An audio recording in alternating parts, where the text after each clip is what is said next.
100 preguntas y respuestas para comprender el conflicto colombiano es un espacio para divulgar el conocimiento histórico y promover el sano debate. Orientan este programa los profesores Mauricio Albeiro Montoya y Wilmer Zuleta. ¿Qué puedo hacer por mi pueblo? Aquí ya no existe paz, aquí ya no hay libertad, aquí ya no pasa un día sin algo que lamentar. Yavid Amat, por favor, inicie el debate preguntando al doctor Álvaro Gómez sobre temas de orden público. Doctor Gómez, a raíz de la toma guerrillera del Palacio de Justicia, hubo una gran polémica en el país sobre si el presidente de la República había decidido la intervención militar o sobre si los militares motu propio tomaron la iniciativa de intervenir. La polémica inclusive comprometió al propio Congreso, que citó al señor ministro de Gobierno y a varios de sus colegas, para discutir ese tema y otros. El ministro de Gobierno dijo que el presidente no tomó la decisión de ordenarle a los militares intervenir porque esa es función constitucional de las Fuerzas Armadas, guardar el orden público, preservar donde sea turbado, mantener la normalidad. ¿Usted piensa, doctor Gómez, que en caso como el de la toma del Palacio, el presidente ha debido tomar la orden de intervenir militarmente o no? Me parece que lo importante no es juzgar un hecho histórico, que tiene una gran cantidad de elementos de juicio que deben aportarse para esa decisión final. Lo que importa es saber cómo se manejan las cosas en el futuro. A mí me parece que hay que decirle al país qué es lo que uno piensa frente a ese fenómeno del terrorismo. Lo que hubo ahí fue un acto de terrorismo sorpresivo que coloca naturalmente en indefensión al resto de la sociedad. Yo creo que la vida humana, la preservación de la vida humana debe ser la condición importante de toda nueva política en el país. Hay que preservar la vida humana. No se puede aceptar que la vida humana sea un elemento negociable en la conquista de posiciones políticas. Y eso era lo que buscaban quienes asaltaron el Palacio de Justicia. La negociación sobre la vida no debe dar derechos políticos. Es decir, cobrar por el hecho de no matar a los rehenes es intolerable. No se puede subordinar las instituciones y su vigencia a ese fenómeno que es contrario a todos los derechos humanos. Y no solo a los derechos humanos, sino que yo estoy de acuerdo con el doctor Belisario Betancur cuando acudió a las Naciones Unidas y solicitó que el terrorismo fuera declarado como un delito contra la humanidad. Lo que pasó en el Palacio de Justicia fue un delito contra la humanidad y ese es el criterio que debemos usar. Hay rehenes, hay situaciones conflictivas, humanamente muy apreciables y hay que tratar de salvar la vida humana. Sean todos nuevamente bienvenidos a su programa radial 100 preguntas y respuestas para comprender el conflicto colombiano. Como lo habíamos anunciado en nuestro programa anterior, hoy continuamos de la mano del profesor Juan Esteban Constaín, hablando de una figura política bastante emblemática de las últimas décadas del siglo XX, quien fuera Álvaro Gómez Hurtado. Hablamos con el profesor Constaín debido a su publicación, una obra titulada Álvaro, su vida y su siglo, publicada en el año 2019. Ya desde nuestro programa anterior hemos venido recorriendo un poco la vida de este personaje político y además con una gran historia no solo en el ámbito público, sino también en el periodismo, la academia y la formación de la vida política nacional. Escuchábamos al inicio del programa un fragmento de un debate en el que participara Álvaro Gómez Hurtado para las elecciones del año de 1986. En ese debate pues se enfrentaba al entonces también candidato presidencial Luis Carlos Galán Sarmiento, y para el fragmento que escuchábamos la pregunta que le hacía entonces Yavid Amat a Álvaro Gómez sobre el tema del orden público, en especial sobre la intervención de las Fuerzas Armadas al Palacio de Justicia que se había llevado meses atrás. Este debate se presentó en febrero de 1986 y recordemos pues que en el mes de noviembre del año anterior, es decir, 1985, se había presentado la toma del Palacio de Justicia por parte del M-19 y la retoma por parte de las fuerzas militares. Con esta introducción entonces vamos a entrar en materia y a continuar en esta interesante conversación con el profesor Constaín. Hay otro concepto muy importante que plantea Gómez Hurtado, que él lo llama un acuerdo sobre lo fundamental. ¿Usted cómo lo define en su lectura, en su análisis, en su libro? Pues ese es un concepto de origen constitucional inglés y también hasta cierto punto español, y es la idea de que al final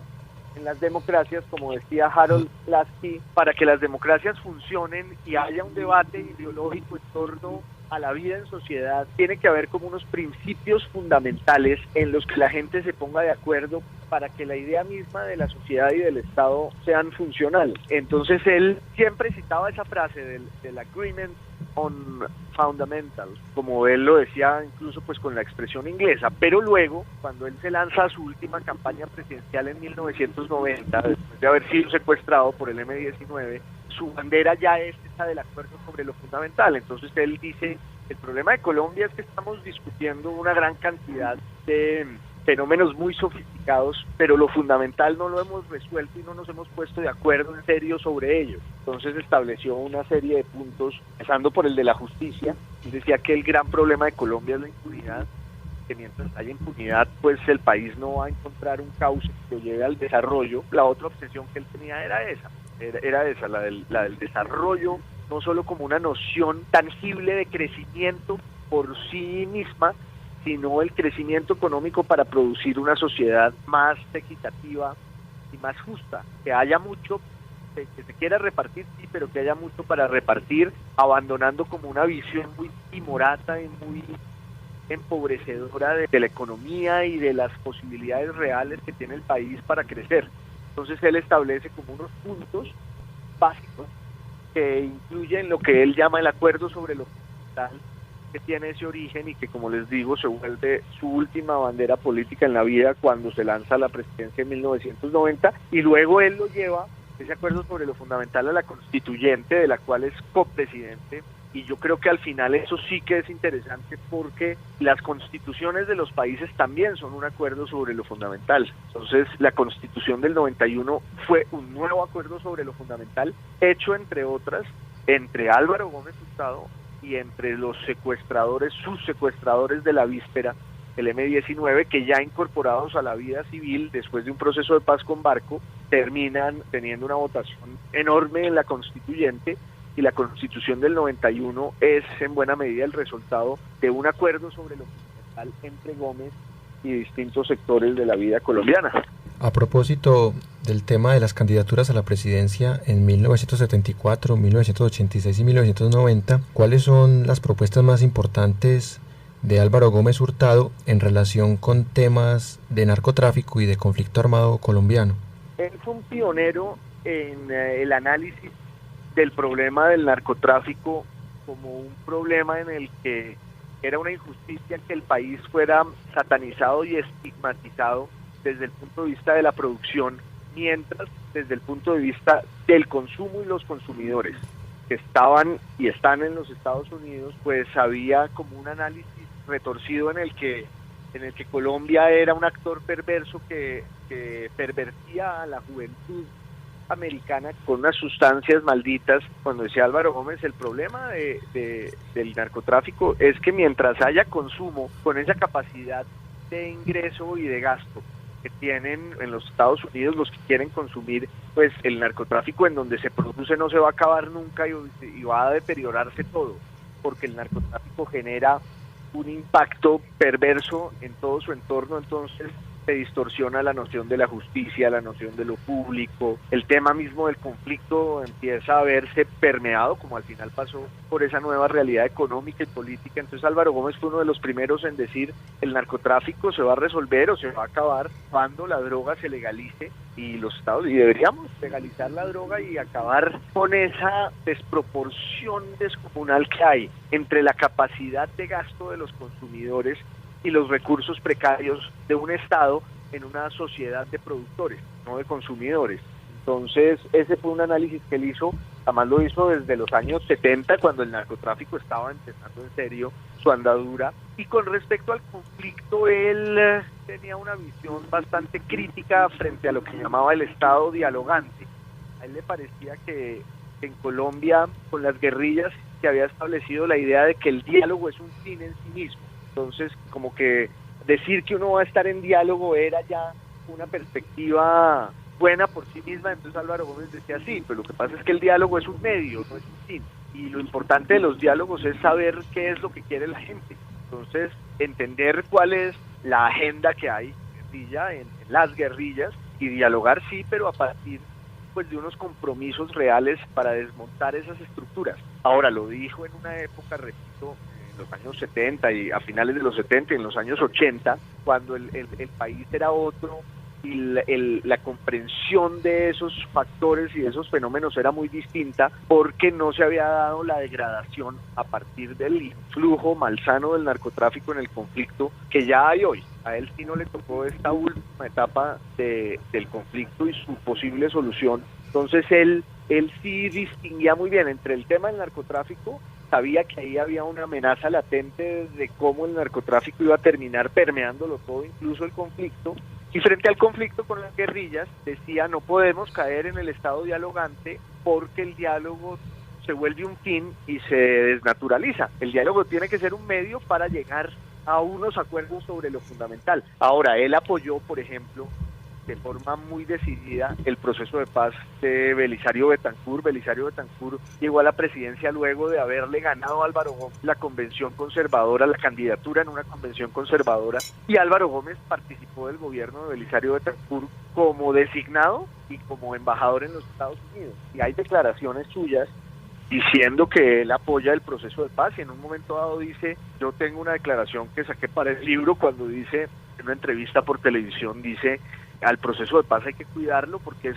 muy delicado, es como una porcelana muy fina y cualquiera la puede asfixiar. Entonces fue leal y se comprometió de verdad con la paz cuando le tocó, aunque claro, su visión sobre las posibilidades de llegar a una solución negociada al conflicto era siempre muy crítica, y le parecía que para que eso ocurriera de manera positiva se necesitaba un compromiso real de las partes, también criticando pues la falta de coherencia del Estado en muchos de esos momentos en los que había un diálogo con la subversión.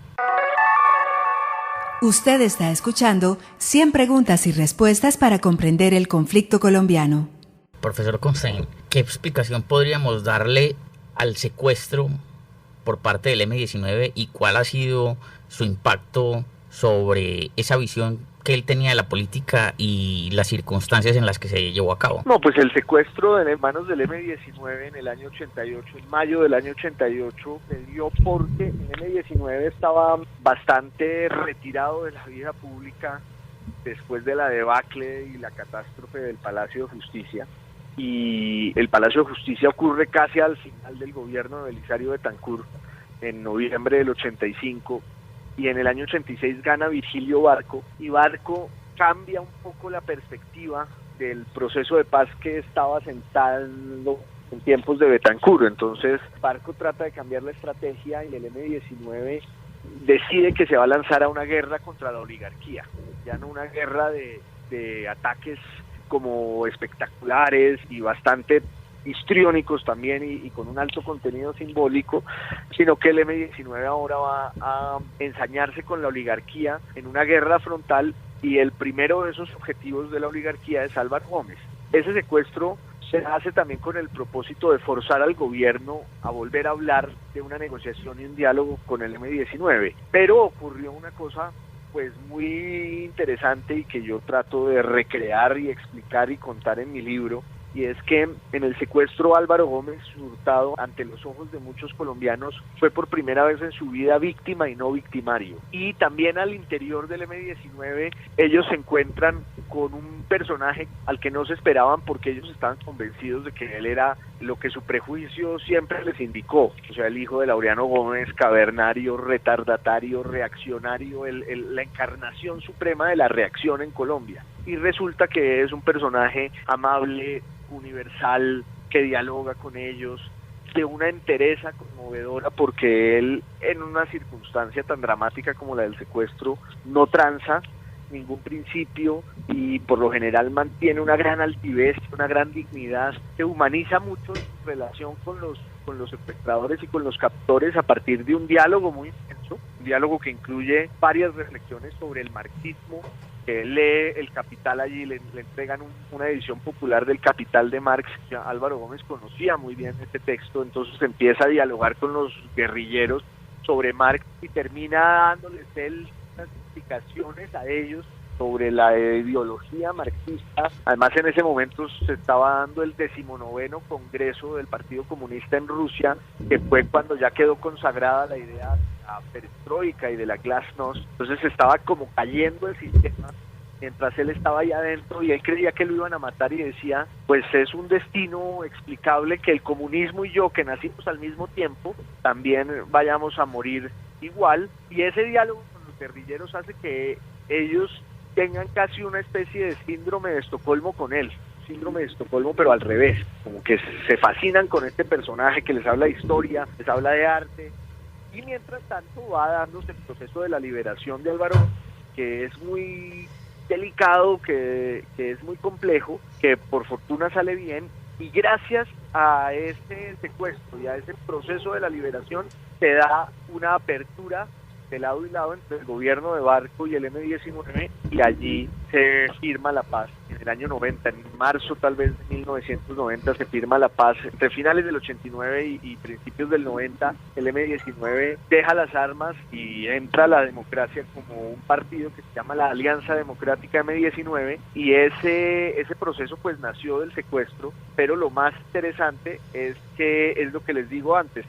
o lo que les decía antes, y es que de ese proceso de liberación y de ese proceso de paz también surge la constituyente, y en la constituyente del 91 esas fuerzas, la de Álvaro Gómez con su movimiento de salvación nacional y la del M-19, liderado ya por Navarro porque habían matado a Carlos Pizarro, pues esa coalición es la que hace que la constituyente era lo que fue, por encima pues, de las aspiraciones del gobierno y del Partido Liberal, que querían darle otro contenido y otro desarrollo y otra evolución a la constituyente. Pues al final secuestrados y secuestradores terminan coaligados para lograr una constitución tan amplia y tan pluralista y tan llena de valores y aspiraciones políticas y filosóficas como las que tenemos hoy, a pesar de lo mucho que la han ya manoseado y pervertido. Profesor, ya usted lo venía mencionando desde hace un momento, ¿cómo se materializa esa visión que él tenía en esa participación en la constituyente y cómo se consolida esa visibilidad como actor político el movimiento de salvación nacional que él crea? Él fue copresidente de la Asamblea, razón por la cual no intervino tanto en los debates, pero su movimiento fue muy organizado, fue de los más estructurados. El movimiento, la lista de salvación nacional, que fue muy amplia, pues no en vano el segundo en la lista, el primero era Álvaro Gómez y el segundo era Carlos Lleras de la Fuente, hijo de Carlos Lleras Restrepo, el gran estadista liberal, y uno de los interlocutores y contradictores permanentes de Álvaro Gómez en la vida colombiana por 50 años. Entonces ahí había muchos liberales como Juan Carlos Esguerra, como el doctor Carlos Lleras, estaban viejos amigos del alvarismo como Raimundo Emiliano y Román. Era una lista muy armónica que además trabajó de forma muy organizada, y yo creo que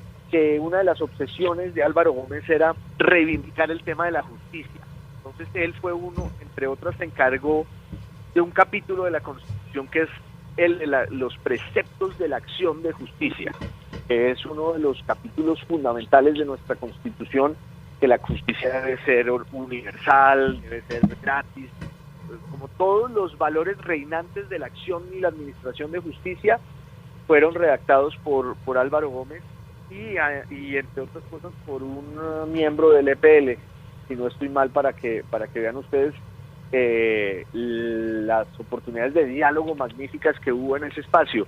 Pero también él tenía un arsenal de propuestas institucionales que había estado ventilando por décadas y que pudo por fin ver consagradas en la Constitución. Una de esas instituciones es la de la Fiscalía General de la Nación. Álvaro Gómez tenía la obsesión de que Colombia hiciera el tránsito a un sistema acusatorio en el que el Estado pues pudiera perseguir el crimen sin esa pasividad que antes, tan paquidérmica y burocrática. La obsesión suya con el medio ambiente, que compartía con el presidente Pastrana Borrero, que también era su amigo a veces, enemigo otras, interlocutor, contradictor, etcétera. Esa fue una relación siempre muy compleja y ondulante, pero Álvaro Gómez tenía la obsesión de la ecología y de la preservación del medio ambiente, y ese es un capítulo que está ahí en la Constitución. El tema económico, el tema del desarrollo y el tema que él defendió siempre, que es el de la planeación, la idea de que un país pobre como el nuestro no puede desperdiciar energías, no puede estar como a merced del azar y la improvisación, y que la acción del Estado sí debe ser la de intervenir cuando toque, pero esa intervención no puede ser desmesurada y elefantíastica, como la de un gran elefante que entorpece todo, sino, decía él, el Estado tiene que intervenir, pero tiene que hacerlo bien, y para que lo haga bien tiene que haber detrás una acción concertada de distintas fuerzas bajo el nombre de eso que él llamaba la planeación, que no era la noción esa soviética de la economía planificada, sino por el contrario un espacio de diálogo en torno a la economía y a los propósitos de desarrollo del país, para que el Estado no desperdiciara sus fuerzas precarias en proyectos fallidos. Y eso también él lo llevó a la Constitución del 91. Toda esa connotación que nos describe el personaje encuentra su ocaso rápidamente en su asesinato. ¿Qué podríamos explicar allí de las causas y del impacto y de lo que se tiene hasta hoy de su asesinato? No, pues él al final de su vida estaba en una cruzada contra lo que llama el régimen, que ya les digo no es un gobierno, sino un entramado perverso de un concurso retorcido de actores que en torno de que bajo el signo de la complicidad se encargan de aprovecharse de lo público y hacen del Estado un botín y se lo reparten a mansalva. Entonces él estaba diciendo que había que tumbar el régimen,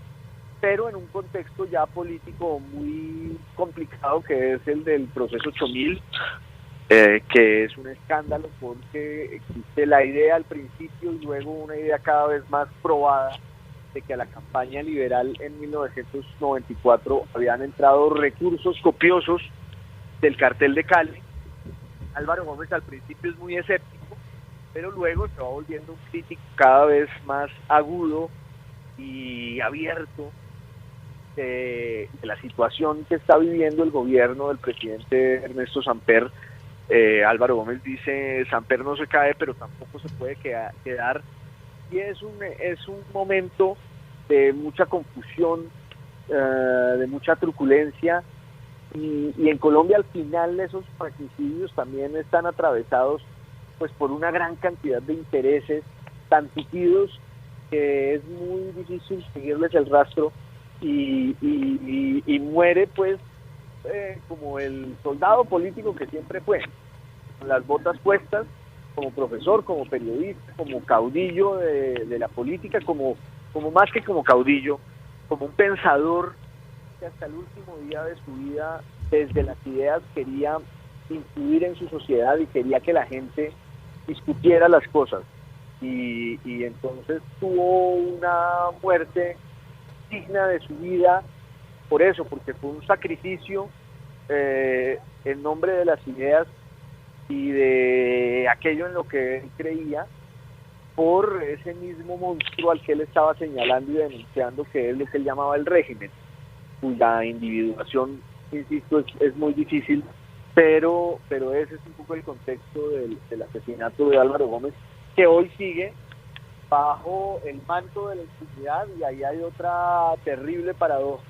porque la obsesión de él toda su vida fue que en Colombia hubiera justicia. Su lema en la campaña del 90 era para que no maten a la gente, que no maten a la gente para volver a vivir. En noviembre del 95, pues esa voz se apagó y yo lo que más lamento es que Colombia se perdió de una de voces más agudas, más lúcidas, más ricas desde el punto de vista del análisis de la realidad, y eso es al final lo que hay que lamentar. Pero también queda para reivindicar no solo su muerte como un episodio trágico, sino sobre todo su vida, su legado, sus ideas. Eso sí es lo que hay que tratar de comprender,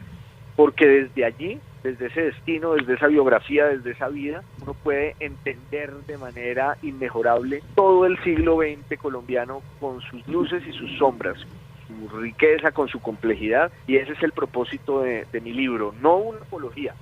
de un personaje, sino el retrato de todo lo que fue e hizo, y a través de ese destino, repito, poder contar también con toda su complejidad nuestra historia política en el siglo XX.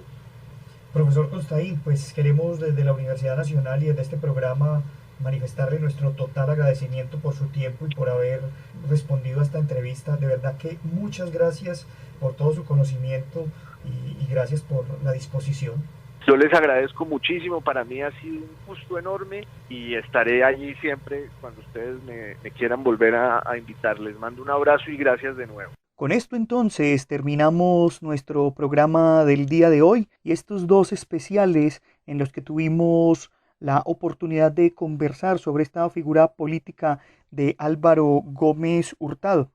Agradecemos especialmente al profesor Juan Esteban Constaín por todos sus conocimientos y por habernos acompañado en estos dos programas, a la Universidad Nacional por este espacio que nos brinda, a Jorge Benjumea en el máster y a ustedes los invitamos para que sigan escuchando su programa 100 preguntas y respuestas para comprender el conflicto colombiano. Hasta pronto. 100 preguntas y respuestas para comprender el conflicto colombiano es un espacio para divulgar el conocimiento histórico y promover el sano debate.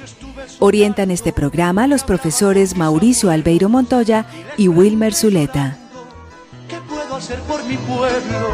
Aquí ya no existe paz, aquí ya no hay libertad, aquí ya no pasa un día sin algo que lamentar.